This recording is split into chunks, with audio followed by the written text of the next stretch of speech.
Okay, I think most people are arriving in, so let me start and say hello to you. So my name is Aviva Dorch. I think many of you know me, but for those who don't, I am the executive director of Jewish Renaissance magazine, and it's an absolute delight to be chairing this evening. So welcome to you all. As most of you know, and you may just have seen it on screen, Peggy Guggenheim is the cover star of our recent issue, as we have a long read written by Dr. Vera Fine-Grodzinski, as well as an interview with Peggy's granddaughter Karole Vail, who is the director of the Guggenheim Collection Venice, the most important museum of European and American art of the 20th century in Italy. I'm really pleased that both of them are joining us this evening, along with the Guggenheim Venice's curator, Grazina Subelyte, who is currently working on an exhibition about Peggy's time in London that will open in Venice next spring. If you wish to join the JR trip, the Jewish Renaissance trip to Venice and Ferrara, will be running in early May 2026. You'll be able to visit the Guggenheim Venice Collection exhibition in person with us. But if you're not able to come, don't worry, as it will then transfer to the Royal Academy in London next autumn, and Jewish Renaissance will be running some private tours there for our subscribers. So we'll have lots and lots of opportunities over the next year to find out more about Peggy Guggenheim. But tonight is really the beginning of a deep dive into her life, her collecting, and her wonderful story.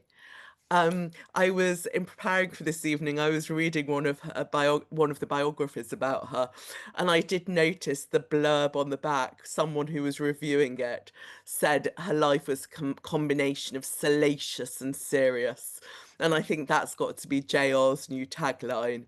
We're not going to be that salacious, but we're definitely going to look at her life and relationships, as well as the kind of wider art collecting world, because they are so integrated with each other. And also, that's what's fun, right? So, in a moment, I'm going to introduce each of our speakers in more depth, one by one, before they talk. But before we do that, we'd just like to play you a little video of the Guggenheim collection, as it's based in Peggy's Venice home, which is obviously now the professional home of our first speaker, Carol. So, Danielle, would you bring the video up for us, please?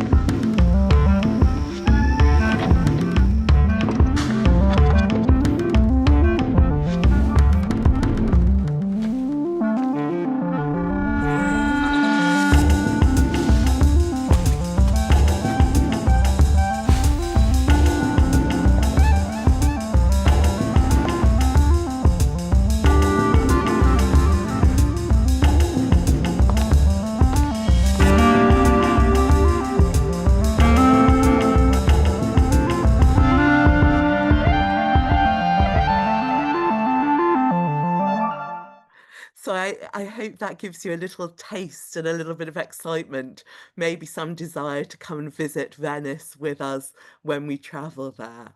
And to start us off, our first guest tonight, Karole Vail, is the director of the Peggy Guggenheim collection, and she's the foundation director for Italy. She's Peggy's granddaughter, but she is a consummate artist, art curator, archivist, researcher in her own right. And we're so pleased that she's joining us from New York today.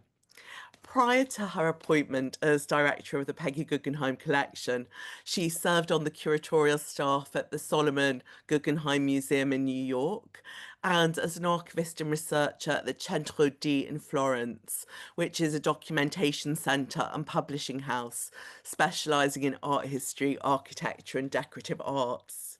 She's curated and coordinated many, many exhibitions, far too many for me to list, but including topics such as surrealism, exhibitions about Picasso, Kandinsky, and obviously Peggy Guggenheim.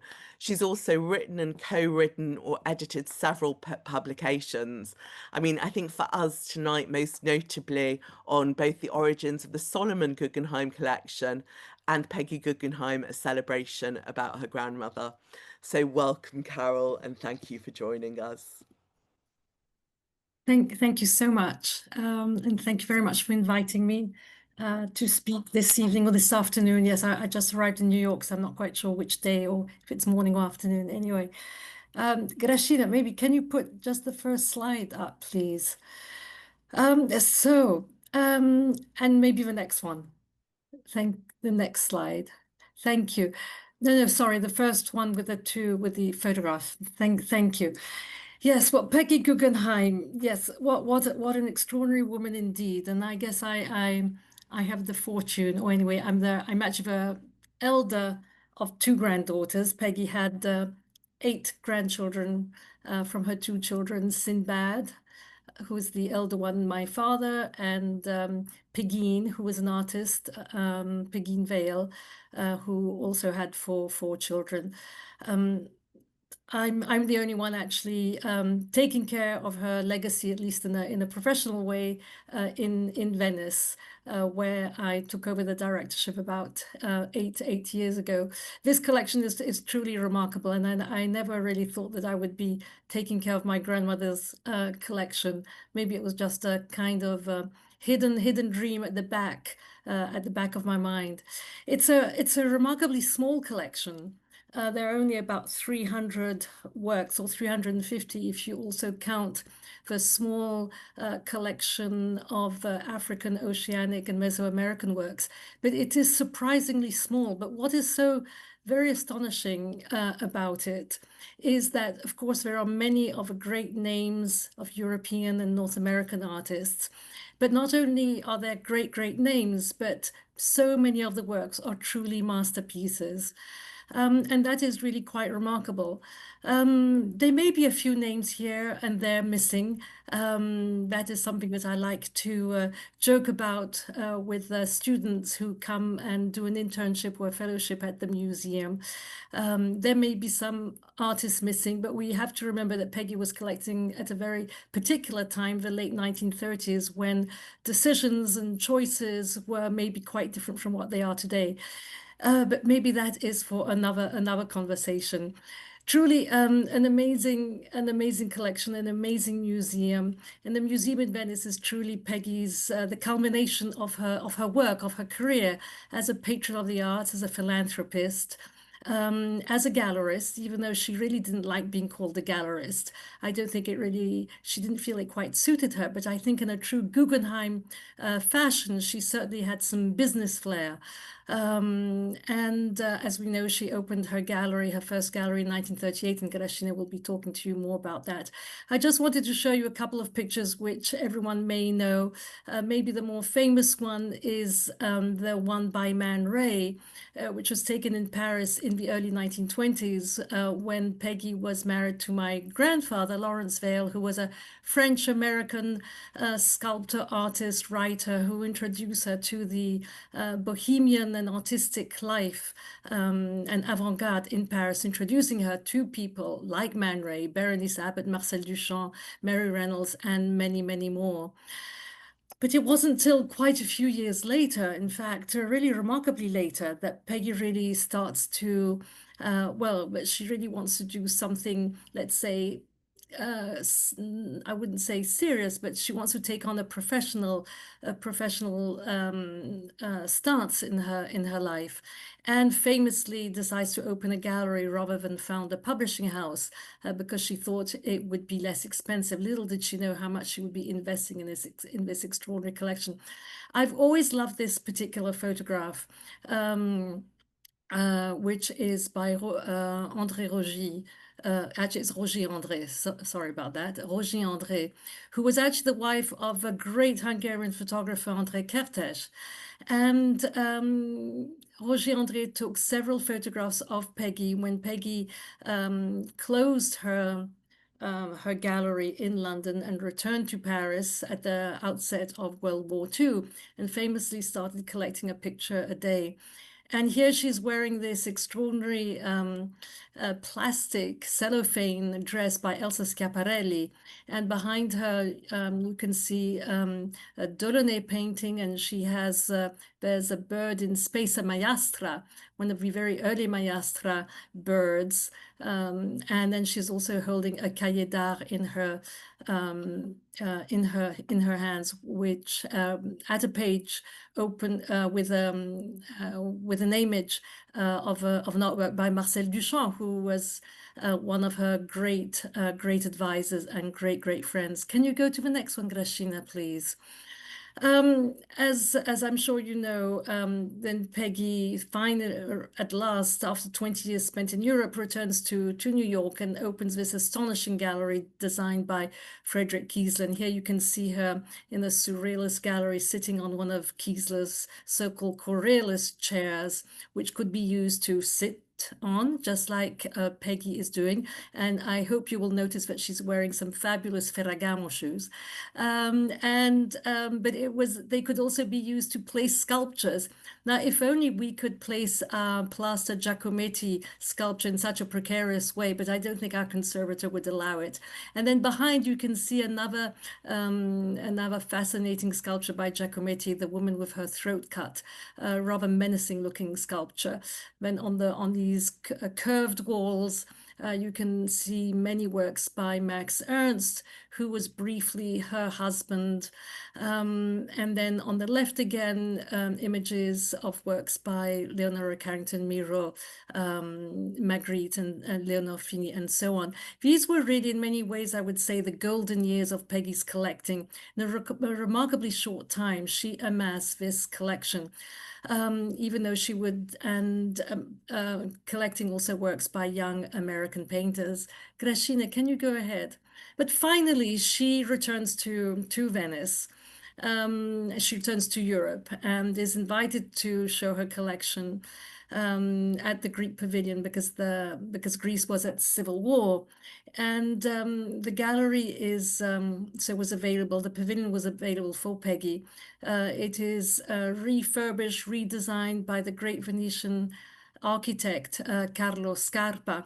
And what is remarkable is that many of the works on view, the majority are still in the Peggy Guggenheim collection. A couple are today actually at the Tel Aviv Museum. Maybe a few more have since gone to other museums, because Peggy was really extremely generous. Not only did she donate her whole collection and the palazzo to the Guggenheim Foundation during her lifetime in the 1970s, she also donation to the Tel Aviv Museum in the 1950s, some 35 works, if I'm not mistaken, including works also to many university museums and galleries in the United States, in the Netherlands, and also in Italy, in Rome. Grazina, next one, please. So here we are in Venice, in this extraordinary palazzo, which Peggy shortly thereafter, after the Biennale, purchased in 1949, where she stayed until the end of her life. So she lived there for 30 years, from 49 to 1979. It really was really very special, very unusual, very different from all the other palazzi and buildings and homes in Venice. It was extraordinarily modern, even though the building is over 250 years old. But I think there was a modernist quality about it that really appealed to Peggy, and which she thought would be ideal for her collection of modern art and for the African sculptures that she collected. I still have some memories of some of these rooms, which were actually very cozy, very warm, with this wonderful mixture modernist furniture, as you can see in the picture in the photo on the right. Murano glass. The sculptures, again, at the top, you can see one of two of the Alexander sculptures in the collection. Lots of books, of course. Very warm, very, very cozy again. And the dogs, inimitable dogs, which I frankly wasn't terribly keen on. They were they long haired. They lost they shed a lot of hair. They really had the run of a house and of the garden in more senses than one. But they were true companions to Peggy, and they had these extraordinary names such as Sir Herbert Reed, or Sir Herbert, in memory of Herbert Reed, who was such an important mentor and friend to Peggy. And then funny names like Hong Kong and Chilida. I don't think that was in honor of a great Basque sculptor, and so on and so forth. And on the left, you can see Peggy on her bed in her bedroom with Alexander Calder's truly remarkable silver piece, which she had commissioned, for her bedroom. Can you go to the next slide, please? I think one other something else that was really striking about Peggy was her mentorship and how she was truly devoted to artists. I mean, on the left, you can see her with Jackson Pollock, whom she described as her greatest achievement. There they are in front of his famous mural of 1943. This mural she ultimately gave to the University of Iowa. And there you can see her again holding her dogs. On the right, you can see her with two Venetian artists, or at least artists who resided in Venice. First thing that Peggy said when she came to Venice, that she wanted to continue to support artists.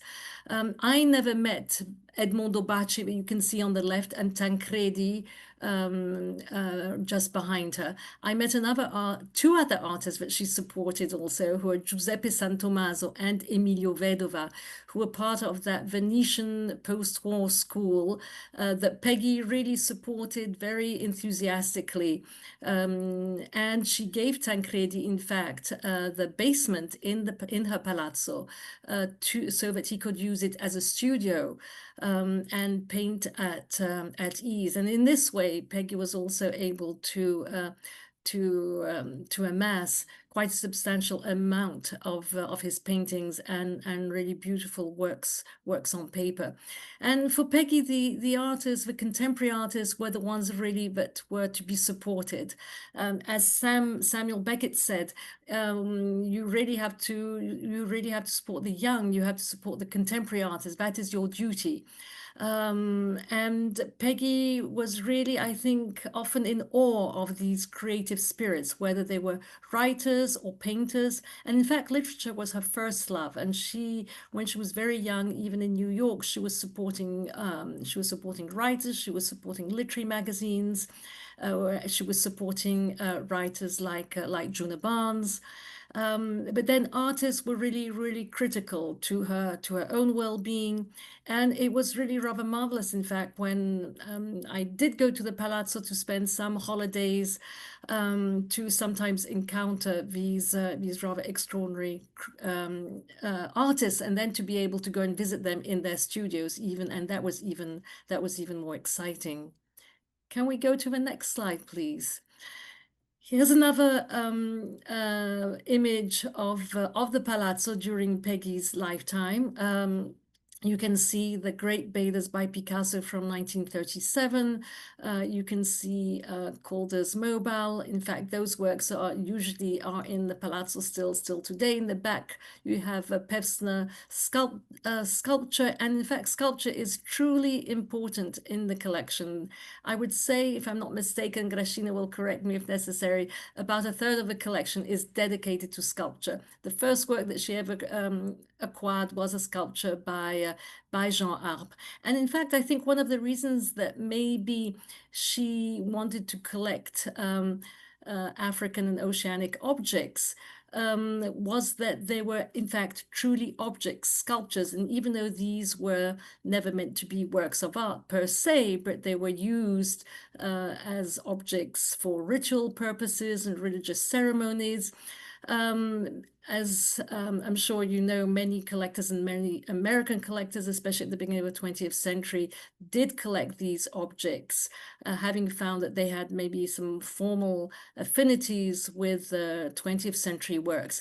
And Peggy, in their footsteps, I think, wanted to do the same.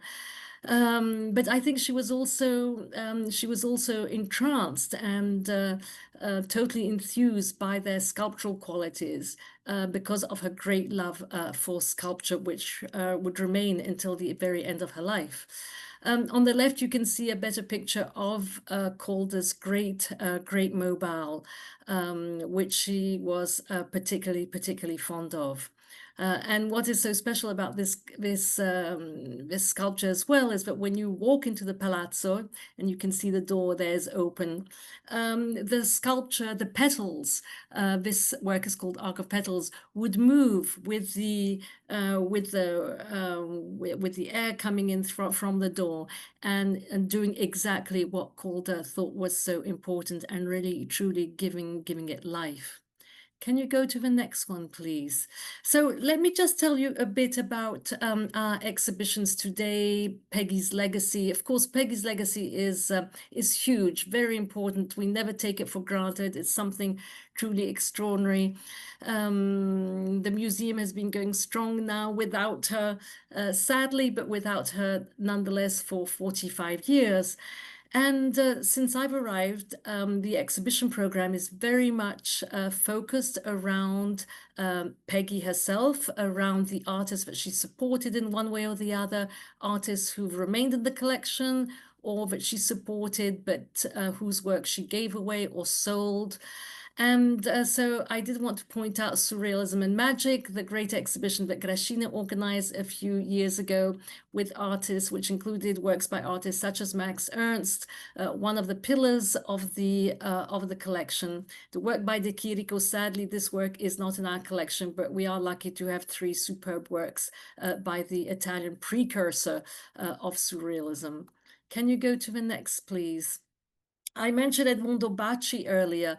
To me, it's been very important to, in this way, to continue in Peggy's legacy as much as that is possible, and really highlight some of the artists who maybe haven't had so much exposure as maybe they deserve. So a few years ago, we organized an exhibition around Edmondo Bacci, one of the Venetian artists I mentioned earlier, who was an artist that Peggy fell in love with immediately, or whose work with which she fell in love with immediately. I think she was totally enthused by his energy, by the light in his pictures. And so this was actually the first major show in Venice and in Italy for at least 25 years or so. Can you go to the next one, please? Then we could not put on an exhibition devoted to Marcel Duchamp, who, after all, was the great friend who taught Peggy the difference between surrealism and abstraction, and who also, with Herbert Reed, of course, went over the famous list of works that Peggy would then acquire one a day during her famous shopping spree in Paris in the very, very early 1940s. This show was very special because it was an opportunity to show off the Boîte en Valise by Duchamp, which is the prototype of a series of valises that Duchamp made, in which he regrouped all his work. An extraordinary project indeed, and I think which was overdue, and I think a homage to this truly one of the greatest artists and iconoclasts of the 20th century. Grazina, next, please. And then Cocteau. Cocteau was when Peggy opened her gallery in 1938 in Cork Street. She organized an exhibition around Cocteau. Maybe it wasn't her first choice, but anyway, this is the show, a show of drawings, inaugurated her gallery. And lo and behold, there'd never been a show of Cocteau in Venice. There hadn't been one in Italy, I think, for many, many, many years. And so this was an opportunity to pay homage to Cocteau and to Peggy, of course. The show was quite a success. It was also quite a scandal in many ways. Because of certain images, which naked figures with pubic hairs, which Peggy hadn't wanted to cover, and which got her into trouble with customs. Peggy rather enjoyed being having customs. Uh, um, or yes, getting herself into trouble. But ultimately, it meant a huge amount of publicity for the gallery, and also a great boost for British artists in the late 1930s and very early 1940s. The next slide, please. And then another extraordinary show that we put on was an exhibition devoted to the only living woman artist in the collection. An artist called Marina Apollonio, who studied at the Venice Academy of Arts and who is from Padova. She's in her 80s. Peggy had acquired one of her works around 1965. She was always incredibly generous in that way, because if artists needed help, if they needed some money, if they needed a boost, if they needed some kind of support, she would generally buy something. I think she enjoyed Marina Polonio because she was a young artist, totally dedicated to her work. Peggy wanted to help her. And we decided to organize a solo show, the first solo retrospective that Marina Polonio has enjoyed in her career. So we were thrilled to be able to work with this living artist. And I think many, if not all our visitors were very surprised that there was still a living female artist in the collection. So that was a particularly exciting moment for us. Next one, please. An exhibition that just closed today, in fact, is an exhibition dedicated to the Portuguese-French painter Maria Helena Vieira da Silva, who was an artist who was also supported by Solomon Guggenheim and in particular Hilary Ribe, the founding director of the Guggenheim Museum in New York. In fact, on the left, you can see a work from 1936, which was acquired early on by Solomon Guggenheim, Peggy's uncle, and Hilary Ribe for their collection. So there are actually no works by Vieira da Silva in Peggy's collection, though she probably did acquire a work, but she was included in one of Peggy's two now really quite famous exhibitions dedicated to women artists. So we thought it could be an interesting idea to organize a solo show devoted to this artist, and it was very beautiful show curated by Flavia Frigeri, who's the director of collections at the National Portrait Gallery in London. And it actually it travels to Bilbao in mid-October. So we have this wonderful collection, which is still inspiring. And even though it's a 20th century collection, and we work on it by picking out certain artists that Peggy supported, as I was saying earlier, in one form or the other. And I think this is a way, and I hope it's a way of also honoring Peggy, and of showing her that her legacy truly does continue very strongly. There, I hope that was enough for now, and then of course later I'm happy to answer any questions that you might have. But last but not least, oh yes, sorry, the picture of a gondola. The gondola is the most wonderful way of traveling in Venice, and I remember, in fact, many gondola trips, voyages, rides throughout the canals, which is something really truly exceptional. This gondola now lives in the Maritime Museum in Venice, and is open to everyone to admire, of course. Okay, thank you very much.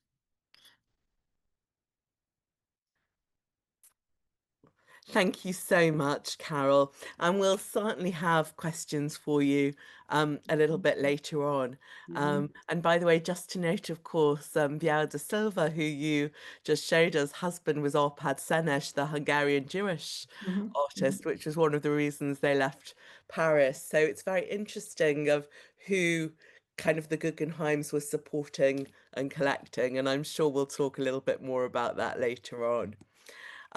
So thank you, Carol. And we're going to move on to our next speaker now. So those of you who are avid readers of Jewish Renaissance might have noticed that we've begun to regularly collaborate with Oxford University's Centre for Life Writing. And that's all because of our next speaker, Vera Fine-Grodzinski, who's recently co-founded their new Jewish Women's Voices programme.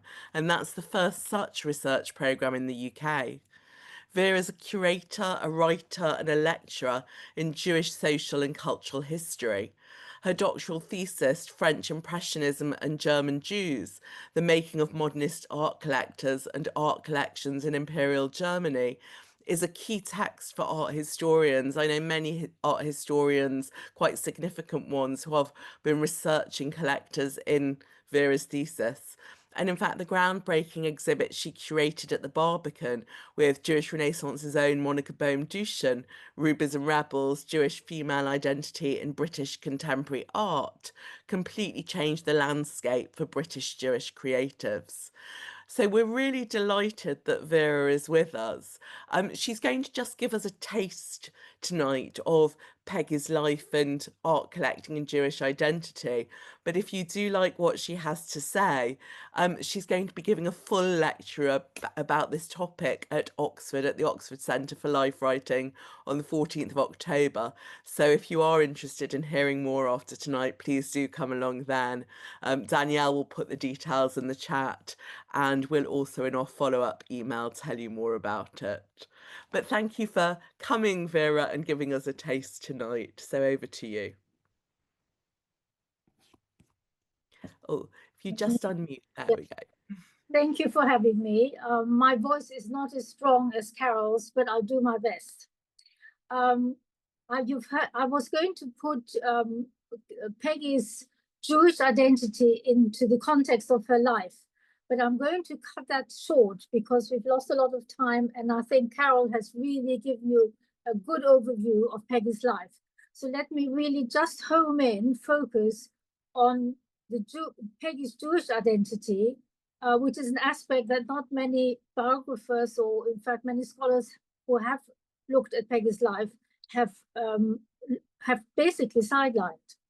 So here we go. Peggy was born, she was born actually as Marguerite. She became Peggy only later. She was born on the 26th of August, 1898, in New York, as the second daughter of Florette Seligman and Benjamin Guggenheim. Both of these families came from Europe in the middle of the 19th century, but by the 20th, they had made a great wealth, both of them, the Seligmans in banking and the Guggenheims in mining and smelting projects. By the turn of the century, they were indeed considered the leading members of the great Jewish families of New York, as one of the biographers put it. At the same time, we have to remember that, of course, America was still marginalizing Jews, to say the least, that as Jews were still excluded from all holiday resorts, from private clubs, from golf courses, Ivy League universities, professional and cultural associations. Now, when we come to Peggy's, by the way, this is Peggy and her older sister, Benita. And you can see from their very early age, both of the girls loved dogs, as we will see later, and as Carol has already mentioned. Peggy wrote her first memoir in 1946 when she left Europe and lived in New York. And she wrote, I quote, "I remember my childhood as excessively lonely and unhappy. Despite being part of a large Jewish clan, Peggy didn't consider herself Jewish, and even went shopping on one Yom Kippur day, which her mother, she bought furniture. It wasn't just a small shopping spree, it was a major shopping spree, which her mother, Florette, published severely. When Peggy was 14 years old, her adored father, Benjamin, drowned on the occasion of the Titanic disaster in 1912, which ignited Peggy's all too brief religious faith, and she actually said Kaddish, the Jewish prayer for the dead, as you know. After his death, she was left under the sole control of her eccentric mother, with whom she developed a complicated love-hate relationship throughout their lives.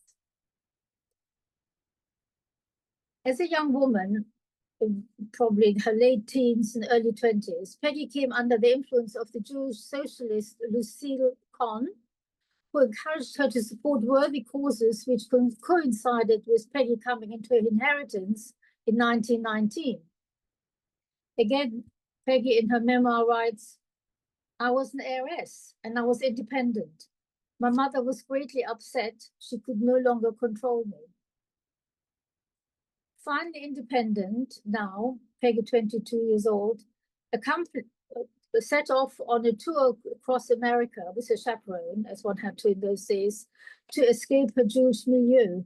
And more than that, she actually arranged, I can't remember which city, was it Chicago somewhere, where she had an operation on her nose to change her, what she believed, I suppose, was a Semitic nose, into a more poetic, tip-tilted flower. It wasn't a success. Now, independent financially and to do as she pleased, Peggy wanted to escape New York and move to Paris, where she joined, as we heard from Carol, a bohemian circle of modernist writers and artists. In 1922, she married the French-American writer and sculptor Karole Vail. I think this is how Carol pronounced her grandfather's name. Karole Vail being a tall, handsome, blonde, aristocratic-looking man who could not have been more different from her previous Jewish suitors. But her mother was, I quote, "greatly disappointed that I had not married a Jewish millionaire," and even organized for Peggy to have an independent passport with both her maiden and her married name, just in case she was going to leave Lawrence rather sooner than later. In those days, of course, women didn't have passports of their own. Like children in my time didn't have passports till they were a certain age. Anyway, in the early years of Peggy's and Lawrence's marriage, now in tow with Sinbad, Carol's father, Peggy and Lawrence with Sinbad and the nurse called Lily traveled extensively. At one point, they visited Egypt and from there went on to what was then Palestine. Again, I quote Peggy, "For the first time in my life, I felt ashamed to have married outside my faith. The Jews of Jerusalem looked upon me askance." But then she goes on to say, "The only thing that impressed us was the Wailing Wall. It mortified me to belong to my people. The nauseating sight of my compatriots publicly groaning and moaning and going into contortions was more than I could bear, and I was glad to leave the Jews again." Peggy and Lawrence moved home often and traveled extensively. Finally, at one point, they reached Venice, where an old Italian Jew, Peggy's words, helped us to buy antique furniture for our new home. This is not quite, she hadn't quite bought this house yet. 1 minute. Peggy fell in love with the city on the water, its churches, its art, its squares and alleyways, and best of all, she loved gliding through the canals in a gondola at night, especially. Her marriage did not last, not only because Lawrence taunted her with anti-Semitic remarks throughout their marriage.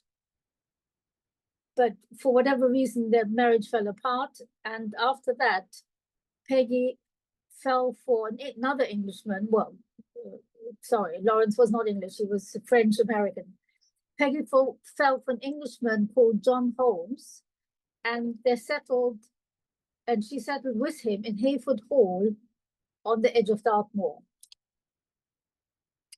Only 3 years later, John Holmes died after a minor operation in 1934, which left Peggy devastated. She had believed that John was the love of her life. She had lost not only her father, her sister Benita, who died in childbirth, and now John. With his death, Peggy thought she had lost her own soul and believed herself cursed as she lost all the people she loved most. After John, she had a brief liaison with another man, Douglas Garman, but she decided at last she would claim her own destiny. She moved to London and, encouraged by her close friends Peggy Waldman, Samuel Beckett, who was for a brief time her lover, and Marcel Duchamp, who was such a huge mentor, and he was apparently also for a brief time her lover, Peggy decided to open her gallery in London called Guggenheim Jeune in Cork Street in January 1938. This is not quite the right picture because this, of course, is in New York and we're now in London. But never mind, it's always nice to look at pictures. With her opening of Guggenheim Jeune, Peggy had entered a world dominated by men such as George Wildenstein, the Bernheim brothers. They're called the gallery in Paris, Bernheim Jeune, so she might have been influenced by their name, by Daniel Henry Kahnweiler, René Gimpel, and Paul Rosenberg, all Jewish men in Paris who were promoting and selling modernist art. The exception was another woman art dealer, was Vera Fine-Grodzinski, but that's another story for another day. Peggy's London gallery showed controversial male artists, as we heard from Carol, but she also showed she had a solo exhibition for women artists such as Eileen Agar, Rita Kern-Larsen, and unashamedly, she included her sister's Hazel's work, as well as her daughter Peggy, who must have been quite young at that point. As you all know, to open a gallery in 1938, a year before the World War II broke out, was not a good timing. And after 18 months, she was forced to flee to America. She almost forgot that she was a member of the illustrious Jewish clan, had the gendarmerie in Vichy, France, not threatened her with her arrest. Eventually, she escaped to New York with her 2 children with the help of the American envoy, Varian Fry. A lot of you may or may not have heard of him. He's a very important figure in the rescue of intellectuals, writers, and artists from Europe to America.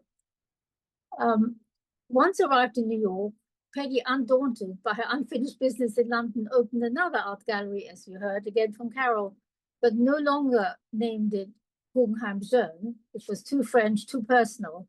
But now she made a bold statement with confidence in calling her new venue, her new gallery, Art of this Century.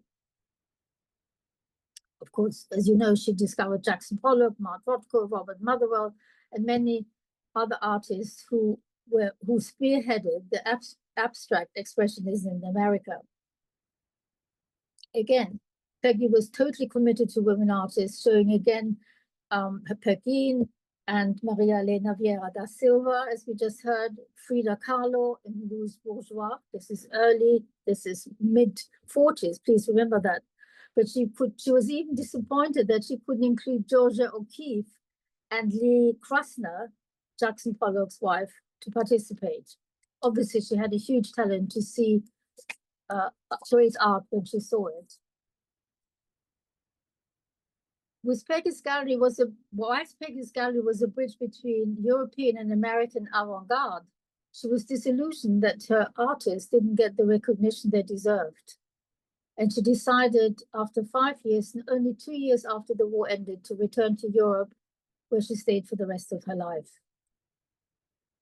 As you know, as you heard, she had great fortune to be invited by Rodolfo Palloccini, the director of the Biennale, the first after the war, to show her art collection in the empty Greek pavilion. It was a huge success, and Peggy decided to stay in Italy and settle in Venice, where she felt she belonged. Quote, "If anyone belongs anywhere these days." She found the reasonably priced unfinished Palazzo Venier de Lione with a small garden and trees ideal for her Lapsa Apso terriers, her beloved darlings, as she called them. This is, of course, an evening view of the Palazzo, the wide flat building. And can we see the other one, maybe during the daytime? The other image of the daytime Palazzo, daytime image of the Palazzo? No, never mind. Here we go. This is, of course, Peggy with her outrageous sunglasses and her 3 darlings, but she had apparently, she bred up to 70, 75, 80 dogs in her lifetime, in the 30 years she lived in Palazzo. So I think she must have had 3 or 4 at any given time. In 1952, Peggy looked towards the new state of Israel, who had just been born 4 years earlier, and probably influenced by her friend Helena Rubinstein, who had also donated several artworks to the Tel Aviv Museum. Peggy also donated some 30 artworks, and I was under the impression that they were the biggest collection of donations she's ever given to any university or institution. When I was in Tel Aviv and I asked to see some of her works, I was most disappointed that most of them are in storage, whereas Helena Rubinstein has a whole pavilion in her name. So it's not really fair, and I'm not quite sure. I don't think it's to do with the quality of the works. It's just probably to do with the money that was available to each of the donations. But let me tell you about her last few years in Venice. Peggy is a wealthy American Jewish heiress and a divorcee, had a hard time being accepted in Baroque, conservative, post-war Venice, despite opening her palazzo and art collection to the public. On the other hand, she could have made contact with the Jewish community and its rabbis, but she didn't. She seemed content to host her endless stream of visitors, of friends and celebrities to her home, even if they were gossiping behind her back. They should serve cheap food, cheap wine, and bad food. Finally, in 1962, Peggy was made an honorary citizen in Venice, and in 1967, Commendatore of the Republic of Italy. But most meaningful for her personally was an invitation from her cousin in New York, who wanted to show her collection. The Guggenheim Museum in New York approached her and said, "We want to show your collection." At this point, having tried to get away from her family, she said, "Now I was like someone who was longing to be proposed by someone who was longing to marry me." Reunited with cousin Harry Guggenheim, she was assured that the Guggenheim Foundation would take care of her collection financially, and she would be allowed to continue living in her palazzo in her lifetime. Their reunion and new arrangement was a type of homecoming, as Peggy's legacy was embraced and recognized by her now assimilated, even secular Jewish Guggenheim family. This is the last picture of Peggy sitting on her throne, as they called it, her marble throne, probably taken a few years before she died. In fact, Peggy died on the 23rd of December, 1979, in a Padua hospital near Venice, the day that flooded the city as if shedding tears at Peggy's passing. She was not buried in a Jewish cemetery or a Christian one, but on the grounds of her museum, next to her beloved darlings, her little dogs. Thank you. Thank you so much, Vera. And as I said, Vera will be talking more about Peggy in Oxford, but also has written for the magazine. So there is plenty more to find out. And we'll also have Vera back in a few minutes to be part of the Q&A with Carol and with our third guest, Grazina. So you've heard Vera mention Guggenheim Jeune, which was Peggy's gallery in Cork Street. I think one of my favourite things about Peggy is, to me, she feels like the epitome of life begins at 40, said as someone in my 40s. You know, it was really that flourishing after her divorce, her meeting modern artists, her coming to London, creating this gallery, and then the move to Venice, which was the center of her life and the really interesting bit of her career. So the Guggenheim collection in Venice are about to host an exhibition about it. I mentioned at the beginning, it will be opening in spring in the Venice collection and then moving later on to the Royal Academy. We'll be doing trips in both places. And the curator of that, to Grazina Subelyte, is the associate curator at the Peggy Guggenheim collection in Venice. She's also curated or co-curated many, many other exhibitions, including several relevant to this evening. Carol mentioned Surrealism and Magic, of course, about Max Ernst, her husband, and Leonora Carrington and others. But also in 2018, there was an exhibition, 1948, the Biennale of Peggy Guggenheim. And in 2019 to 2020, Peggy Guggenheim, The Last Doggeressa, which was centered on her collecting after 1948. So we're really delighted that Grazina, who worked on all those exhibitions and is really one of the powers behind, with Carol, the exhibition about Peggy's time in London, is here with us as well.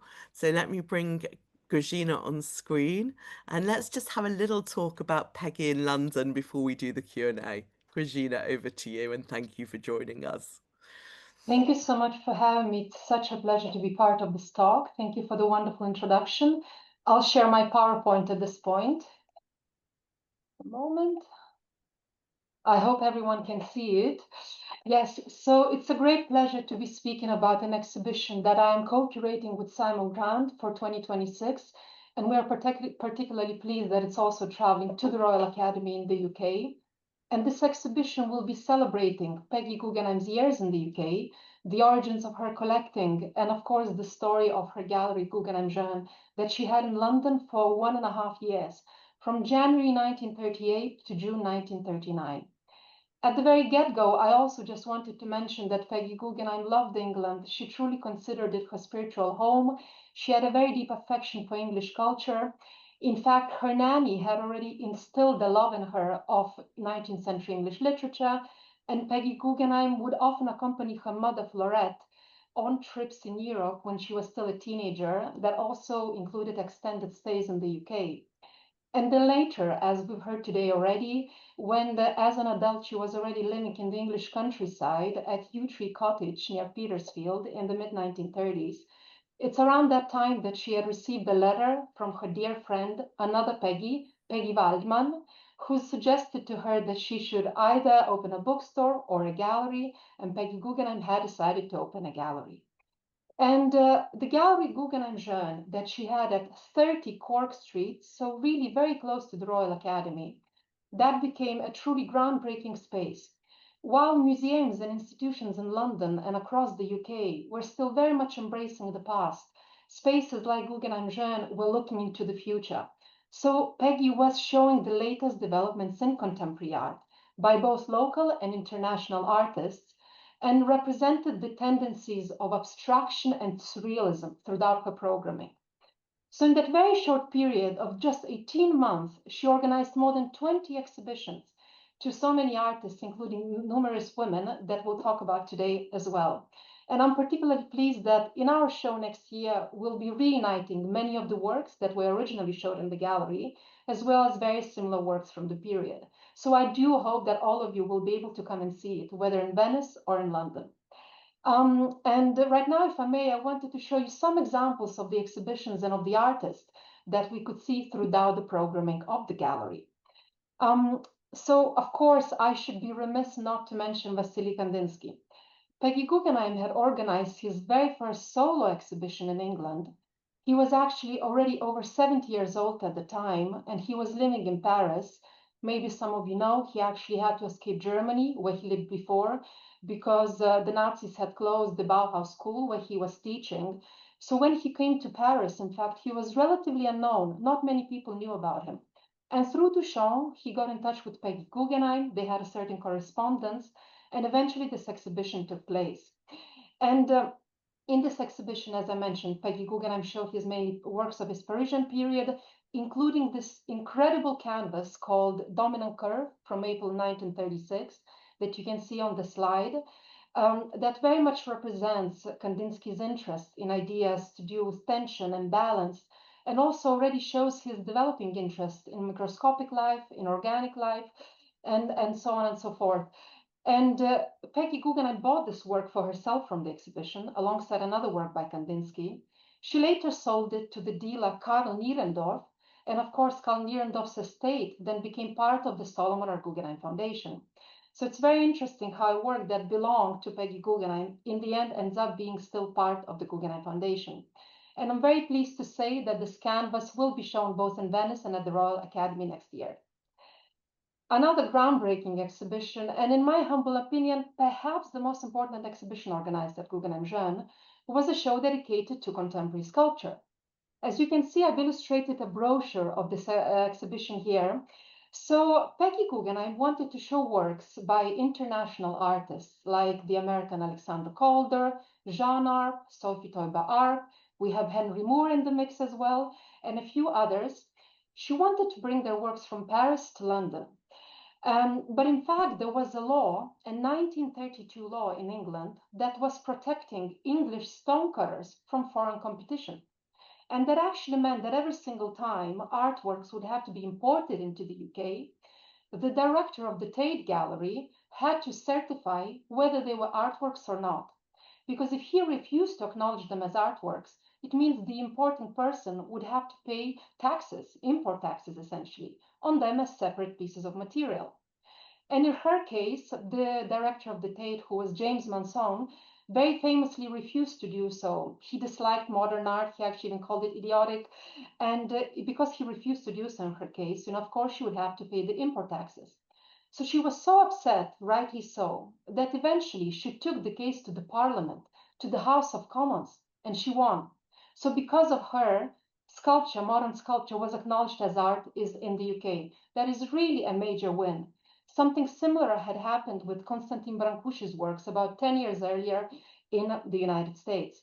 And you see here wood relief by Sophie Teuber-Arp, a similar work to which had been exhibited in the gallery in London. The very first surrealist exhibition Peggy Guggenheim ever organized was not dedicated to a major known name like Max Ernst or René Magritte or others. It was a lesser-known female artist, Rita Kjær Larsen, who was Danish. In fact, the two of them had met in Paris in 1937, and immediately upon meeting, Peggy Guggenheim decides to give her an exhibition, shows 36 works by her in the gallery, and actually this way starts her patronage of surrealist art. And this moment also becomes a culminating moment in Rita Kjær Larsen's career. So, believe it or not, there aren't so many photos available of the gallery itself. We think lots of material might have been lost during the war. But we have this wonderful photo of Rita Kjær Larsen, the artist, sitting at the very entrance of the gallery with one of her paintings planted in a vase, and she did the whole installation herself. And as you see, a wonderful, very elegant woman. And here I also wanted to illustrate a painting called Dance and Counter Dance from 1936 that was also originally showed in the gallery. And this painting becomes a perfect illustration of surrealism, if you will. André Breton, the founder of surrealism, described surreality as this elevated state in which dreams and reality merge. And I think in this canvas, you can see perfectly how, this could be a stage, this could be a mountainous landscape, whatever you make of it. And yet it's represented in a very dreamlike way. Then a number of other surrealist exhibitions followed. For instance, she gave the French painter Yves Tanguy a solo exhibition, which became the most successful show in the gallery programming. And as illustrated on the slide, she gave the Austrian-born artist Wolfgang Pahlen an exhibition, his first solo show in the UK.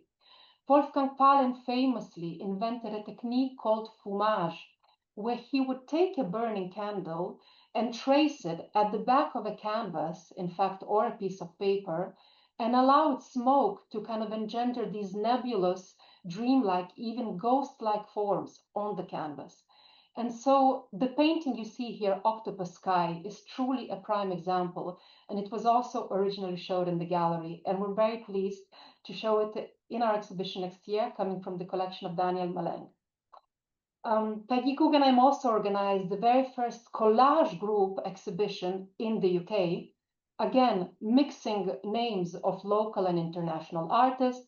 She showed collages by Aileen Agar, the British artist. She showed Man Ray's works too, as the work here, Transmutation, which was originally again showed in the gallery, including works by Spitters and Roland Penrose and Paul Vézelay.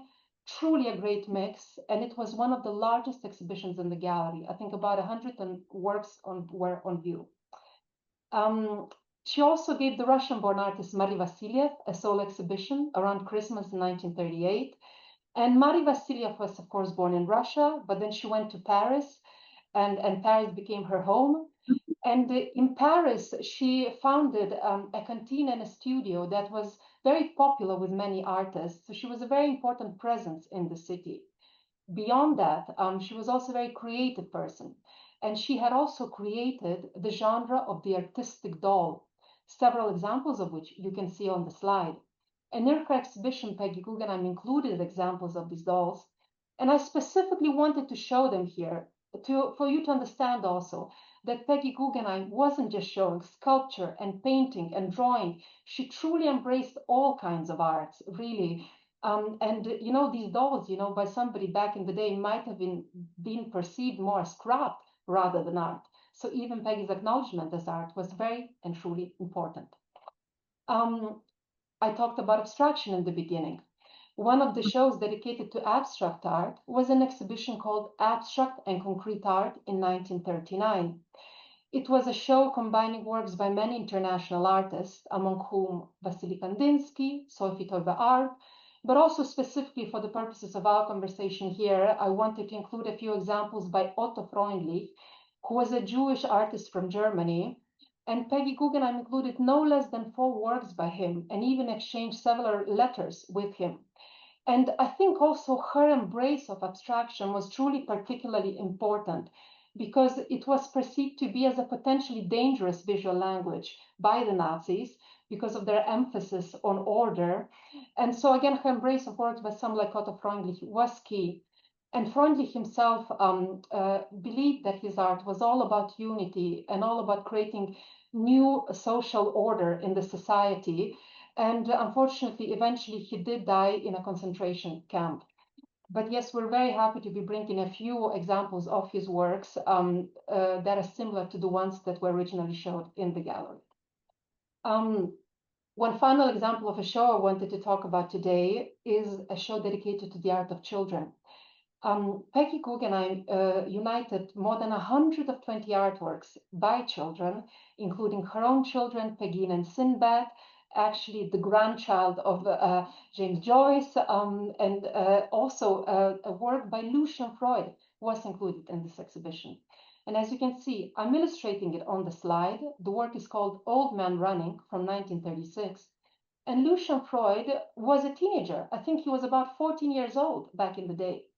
And this actually becomes the very first time that a work by Lucian Freud is ever seen in a public exhibition. So truly marks, his career as an artist, as an exhibitor, essentially, and it all begins with Peggy Guggenheim. And we're very proud to be showing this work in our exhibition too. I gave you some examples of exhibitions, of course, that she did, but as I said, our show next year isn't just about the story of the gallery, it's also about Peggy Guggenheim's story as a collector. Because it was, in fact, during her London period that Peggy Guggenheim bought the first artwork for her collection. And it was this wonderful organic sculpture by Jean Arp called Head and Shell from circa 1933 that perfectly combines, if you might agree, abstract and surrealist undercurrents. And so from this artwork, her entire collection grows, and she then buys later pieces, Kandinsky's and others. And it's also in this London period, in fact, that she draws up a list of her collection of artists whose work she wanted to buy. And she does so, as illustrated in this photo, together with her important advisor, Herbert Reed, who was a British art critic and art historian, who back in the day was the editor of the Burlington magazine. And so together with him, they draw up a list that was revised by Marcel Duchamp and Nelly van Doesburg. And that list becomes the basis for her collection that we eventually see ending up in Venice today. So it really comes full circle, but it really all starts in London.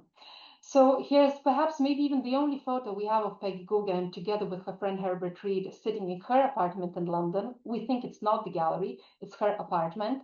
And this photo was shot by Giselle Freund, of course, the Jewish photographer who also had to escape Nazi persecution. And the very last exhibition in the gallery, kind of the very last showing, because it was one evening only, was an event dedicated to the photos of Giselle Freund. It was a slideshow, rotating slideshow of photos of intellectuals and artists. And so that essentially ended the the lifespan, if you will, of Peggy Guggenheim's gallery. So I think at this point, I'll finish my presentation and perhaps, open the floor to questions that anyone might have. Thank you so much. Thank you so much, Grazina. What we're going to do now is bring Grazina, Vera, and Karole onto the screen together. Let me just check with them all. I had initially said that we would finish by 1:15, but there's a lot of questions. If we go on to 1:30, are you okay? Yeah, good, because we've taken slightly longer, but I think it was so worth it. So I'm going to start off and then I'm going to pull in some of the questions from the chat. But I think there's something I think really interesting for this audience because we've talked a lot about Peggy as a collector. We've talked about her work with art. We've talked a little bit about her Jewishness, but her life is really the history of the turn of the 20th century and that transition from the kind of Gilded Age to modernism. And there's a whole other way of telling her story, which is such a political and historical story. Her marriage to Max Ernst, which has been mentioned a little bit. He wasn't Jewish, but he was interned in Camp de Mille because he was anti-Nazi, and she kind of supported Varian Fry and helped other refugees get out of Nazi Europe. She herself, going to New York in the early 1940s, could have been thought of as a wartime refugee. And I just thought it might be interesting just to talk for a moment about even the beginnings of that, her friendship with Emma Goldman, the anarchist, and how she went from living this kind of very privileged life to becoming someone who politically and artistically was a kind of champion of the modern world and in a very different kind of political sphere to the world she came from. Should we start maybe with Karole? Do you mind me starting with you? No, that's fine.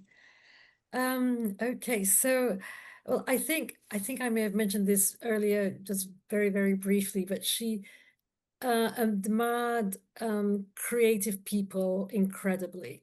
And I think she knew she was very fortunate. She was, though, never as wealthy as her Guggenheim cousins, because her father Benjamin had he'd stepped down from the family business. So her side of the family never became immensely wealthy. I mean, she was just very well off, of course, but not quite as, not a trillionaires or even billionaires, one might think. Anyway, I mean, she really did, I mean, devote all her energies, and I would say also most of her money, to the collection. And so, I mean, she did grow up in a privileged family where also literature and music were very important. I mean, in a middle upper class German, Jewish, Dutch atmosphere. So obviously the arts were very important. Her father Benjamin was often in Paris, and astonishingly, yes, he had Peggy's portrait and also Hazel's and Benita's portrait painted by Franz von Lenbach, which is rather extraordinary. And I think Peggy was very aware of her position, of her family, which she found to be, I mean, from my readings, because I never really spoke to her much about this, unfortunately, in hindsight, I think she found it very, very stifling. I mean, and there were some really rather crazy elements and relatives in her family, both the Guggenheim side, but also on the Seligman side. And I think she really wanted to break away from them. And I think because of her money, I think she wanted to try and make some kind of difference in the world. And so she started supporting literary magazines and reviews. I mean, one of her, and some of her teachers were immensely important to her, like Lucille Korn, who really made her understand that, I mean, it was important to fight. It was, she should look towards her socialist leanings. She should really understand that yes, Peggy was very fortunate, but there were other people who were not so fortunate. So Peggy, I think by investing, by giving money, helped that she could somehow try and save the world, or try and give something back. And I think she was always immensely admiring of people's creative talents, whether they were poets or critics or writers or artists. And so she thought it was truly her duty to support them. She couldn't write, though she did write an autobiography, and then we can talk about that also, but she really thought, okay, I've got some money, I can support them, they need to be supported, let me do that. Which at times, I mean, she was happy to do, but then I think she also at times felt very resentful that people just wanted to be with her and around her because of her money and could get money out of her. But it's interesting that the first creators that she does support are writers. And I think literature is really her first love. And then the art will come. And interesting also that her first husband, Lawrence Vail, was both a writer and an artist. And he wrote several books as well, besides being a sculptor and painter, and a rather mad character too. I think, yes, she really didn't want to break away from her family, but she found so very, very stifling. And so going to Paris and being in the middle of this bohemian crowd was extremely liberating, and being able to wear what she wanted, not to have to be surrounded by her Jewish uncles and aunts who wanted to go to the synagogue all the time, and she just wanted to be totally free and do as she pleased. I don't know Thank you. whether I answered your question. I forgot what the But question that's great, because I'm going to ask Vera to expand on it. And Vera, I don't know if you'd like to talk a little bit about the refugee world around her, because all these writers and artists that Carole talked about were people who, if not Jewish, were anti-Nazi, anti-fascist. And she did end up in this very political world, Vera, didn't she? Well, not as far as I know, not so much as Carole said. She had activist friends like Emma Goldman and Lucille Conn, and these were socialist activists which were totally outside her normal circle in New York. What you're referring to maybe is that she was in the group when she was stranded in Marseille in the camps under Vera Fine-Grodzinski as protege. Then she did meet Mark Chagall and his wife, Hannah Arendt, and various intellectuals. And slowly, Vera Fine managed to get them out slowly. But we have no recollection, or rather, Peggy didn't write in her either of her two memoirs, one written in 46, and then 20 years later when she was commissioned to write a more updated version, which actually is a very interesting story about those two memoirs, which were they were so considered so scandalous by the Guggenheim extended family that they bought all the individual copies, so they should be out of circulation. But then 20 years later, she was asked to write maybe a slightly less scandalous version of it, and she did. So we have two biographies of Peggy. Yeah, I'm afraid our time is so limited. There is so much more than we could be saying about her background. Yeah, here we go. But that's fine. I mean, it's always good to leave people with a taste for more. I know Grazina wants to add something, and then we'll just do a couple more questions before we tie up. Grazina. Yes, if I may, I just wanted to add a couple of examples. We certainly know that Peggy Guggenheim paid for André Breton, the founder of Surrealism, and his family to leave Europe and go to the United States. And Carol can expand on this, but there's even a letter, right, by André Breton where he writes thanking Peggy Guggenheim.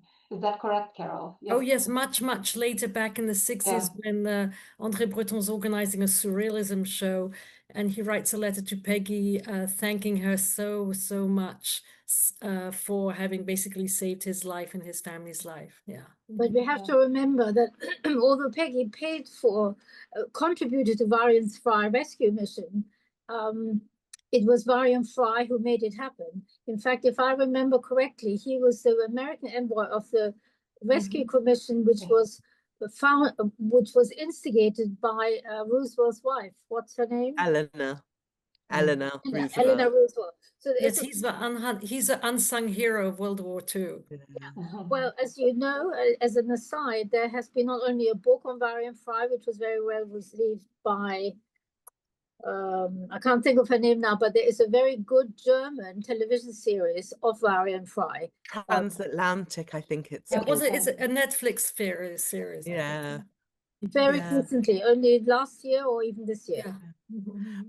It just interests me. I mean, we'll move on to something else, but it just interested me because when we did our South of France tour a few months ago, and we went to Camp de Miel. So I was looking up and researching Max Ernst and some of the other people who interned there, and I kept seeing Peggy's name and actually some other women's names, including Eleanor's names, and realizing that she was absolutely part of this circle of the refugees, although it's not something maybe she herself wrote about, but just the people she was connected to, it must have been very much in her presence. What is interesting that she did, once she got to New York, and then when she came to Venice, she became focused on artists. Am I right, Carol? She did not continue to mix. She hosted writers and celebrities in her home in Venice, but her world, and this is why I think she was such a success, she really homed in on artists, and artists were the important part. Art was the important part of her life. Literature sort of receded into the background. Yes, I mean, I guess the artists were more important ultimately, but I mean, she went on supporting Juna Barnes for the rest of her life, and then she insisted that my father go on sending Juna Barnes checks until Juna Barnes died. Amazing. Yes, amazing. I mean, she was a very complicated character, and it's really difficult. All of us, the three of us, homed in from totally different aspects, and yet there are far more aspects still. Yeah. So we're getting quite a few questions in the chat about Peggy's family, her family life. Obviously for Carol, what she was like as a mother, grandmother. But also I noticed in the chat, I think Irene Wise, who's an artist and an art lecturer herself, asked about Peggy's sister Hazel. So I wonder if maybe Carol and Grazina, you would talk about them both a little bit. Carol, Grazina, don't you want to talk about Hazel? No, Karole, I think the floor is yours. No, because we will also have a painting. You talk about Hazel. Well, I think I just very briefly, I could say, because in my research for the Guggenheim Joint exhibition, we've also found, of course, she was a wonderful artist, and we've also found out that Peggy Guggenheim and Hazel, both of them, have donated various works, to various museums, regional museums across the UK, if you will. We can find donations by Hazel at what used to be the Wakefield Gallery, as today known as the Hepworth Wakefield, donations of works by other artists as well as herself. I think in Southampton and Leeds and other places. And then, of course, very famously, and this again relates to the London story, Eventually, Peggy Guggenheim wanted to donate works by Vasily Kandinsky to the Tate Gallery through Hazel, her sister. And I think the Tate did not want to accept those works initially because they wanted works from his earlier period. And in the end, ended up taking, one or two paintings, saying that we don't want to show them immediately. They will be kept in storage. And it becomes kind of the earliest avant-garde pieces to have ever entered their collection. So, through my research, I've been also tracing and tracking that, their story, not just Hazel as an artist, I think, but as also a wonderful promoter of the arts alongside Peggy Guggenheim. Amazing, thank you. And I'll leave the personal side more to Karole, of course. So Karole. I don't think I ever met Hazel. I can't remember when she died. But Peggy, I mean, I think she was probably a better patron of the arts than a mother and grandmother. Let me put it that way. And maybe I'll leave it to that. Okay. Although I remember, so I can't remember if this was actually written in the magazine or I saw the transcript of the interview you did with my colleague Rebecca before the magazine article actually went in. So I'm now like, what was it you chatted about and what actually was published? But you told a story when Rebecca interviewed her about how Peggy used to, when you were a child, take you round all the churches and make you look at art. And at the time it drove you mad, but then you thought it was a brilliant training for being a kind of art historian and curator. Yeah, well, that's a wonderful memory. I mean, yes, Peggy, first of all, yes, she had this beautiful gondola. So it was always a treat to be in the gondola with a dashing gondolier with a beautiful sash and around his waist. So we'd go around little canals, but then Peggy would want me to go inside churches. But then she would stay in the gondola. I'd have to go into the churches. And these churches were often damp and dank and dark. You had to put like 50 lira at the time. And then the light would appear literally. And then I had to come back and report. So I'd have to talk about Carpaccio or Tintoretto or something, or Titian. And I rather dreaded it. But ultimately, it wasn't such a bad thing. So it was very informal schooling, but it was great. And it's true, but I mean, spending time in the palazzo was at times rather awe-inspiring because it wasn't exactly an ideal place for children because you couldn't really touch things, even though the atmosphere was really, I mean, very, very, very loose. But I remember, for example, I used to sleep in a bedroom, which is now in a room, which in fact, right now we have all the British artists in there. And it was a pink room, a lovely, beautiful light pink room with 4-poster bed. There were these 4-poster beds in the palazzo. And I remember there was this huge Delvaux painting with these, which I found absolutely terrifying because there are these 4 women. There's the head and the bust of the women, these large breasts. I mean, very beautiful, very statuesque. And then the bottom part was a trunk, so his trunk. And I found, and big, big dark eyes, heavily made up. I think he always painted his wife. I think it's always the same woman, or often the same woman who reappears in the paintings. But it was rather terrifying. And I remember when I was little, and trying to go to sleep with this kind of surrealist imagery, or maybe at another time, maybe it was a Max Ernst. Like The Forest, which was really, I mean, a beautiful painting. But when you're a little girl and you're trying to go to sleep and you have this surrealist, strange imagery, not really sleep conducing. So those were never really my favorite paintings, I have to say. But still wonderful memories, which somehow contributed to my wanting then to delve more deeply in this field. Oh, thank you so much for sharing them with us. I'm hoping everyone at home agrees with me because this has been a wonderful insight from scholar, curator, and of course, not only are you, Karole, her granddaughter, but you're now the guardian of her legacy. So we so appreciate the fact that you're sharing this time with us. I am going to pull us to a close in a few minutes, but let me just reiterate for those at home how you can learn more. So on the 14th of October in Oxford, you can hear Vera do a full-length lecture about Peggy and Peggy's life and identity. If you're interested in the exhibition, either travel to Venice on your own. It's a wonderful thing, and it's a very easy trip from London, and Venice is a very walkable city. But if you fancy doing it with us and meeting Grazina and hopefully Karole in person, we are doing a Jewish Renaissance trip to Venice and Ferrara in May. And in fact, just to flag up again, our next issue, our autumn issue, the passport section will be on Ferrara, and it's Jewish history. So we'll be making sure both sitters get due care and attention. And also then the Royal Academy the following autumn, we will absolutely be spending time there.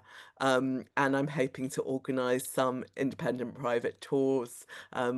Those people who don't know, my career before coming to JR was working with museums and galleries, and I did spend some time working with the Royal Academy. So I think we should be able to get some private time there. Just to say as well, there are a few other names that have come up, and one was Bert Vey. I did mention in the chat there's going to be an article on her in the next issue because the Orangerie are doing a fantastic exhibition. I actually saw the original version of it in New York a few months ago, but in Paris, it's the original exhibition is being joined by work from the Musée d'Orsay and the Louvre. So it's going to be a much bigger exhibition. Lynn Gumpert, who is the curator of that exhibition, will be talking to us in Paris. We actually have bought some extra rooms for the trip, so although it says sold out, I've now expanded the trip if anyone is interested. So look in the magazine and on the tour for that, because she was a very interesting collector too. But on that note, I'm going to say another huge thank you to Karole, to Vera, and to Grazina, and wish you all not only a good night, but a Shana Tova, a happy and healthy year ahead. Thank you so much. Thank you. Thank Thank you so much. Thank you. Thank Thank you. you so Bye, much. everyone. Bye-bye.